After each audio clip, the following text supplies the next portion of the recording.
各位朋友，大家好，我是严树军，欢迎收看严树军论评。今天我们论评的主题是中俄高层会晤，冲突该画句号了，传达结盟信号，西方大可不必闹心。中俄高层会晤有何重大意义？西方认为中俄将结盟，能否站得住脚？近期中国领导人访问莫斯科，中俄高层的会晤无疑是全球热议的焦点。尤其是在这敏感时刻，关于此次会晤的缘由，我想作为中国人都很清楚，那就是重申我们的一贯主张，加强国际合作，维护世界和平。如今俄乌冲突也持续了1年多，在此期间，中国并未选择站队摇旗，也没有选择坐视不理，而是为调节两国关系，尽早结束冲突而东奔西走。如今咱们的目标依旧如此。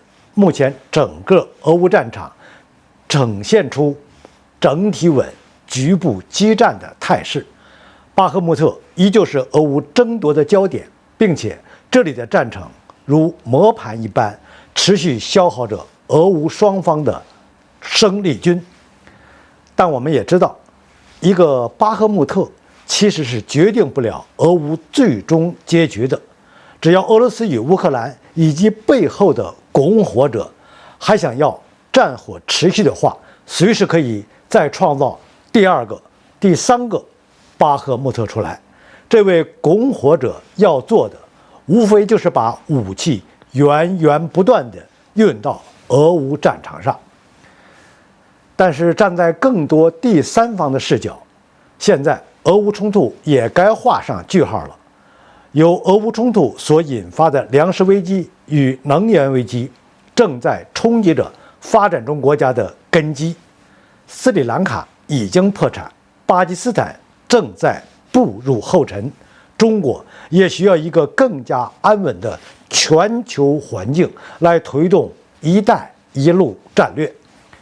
我们刚刚调解了沙特与伊朗之间的矛盾，而作为中欧班列的重要枢纽，东欧地区的稳定也是我们极力争取的目标。所以说，中国领导人访问莫斯科，信号再明显不过了。不过呢，这件事在西方媒体口中却被强行附加了一层政治含义，说是此次中俄双方的高层会晤传达出来中国与俄罗斯结盟的信号。这种说法无疑是想坐实中国在俄乌冲突中协助俄罗斯，甚至是为俄罗斯提供军事援助的无端指控。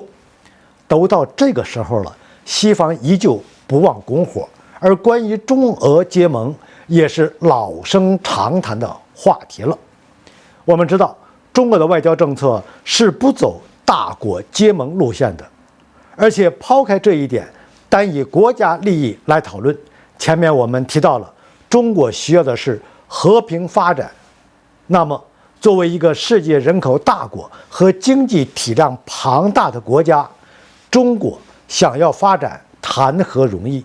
想要发展经济，就必须营造和平共赢的环境。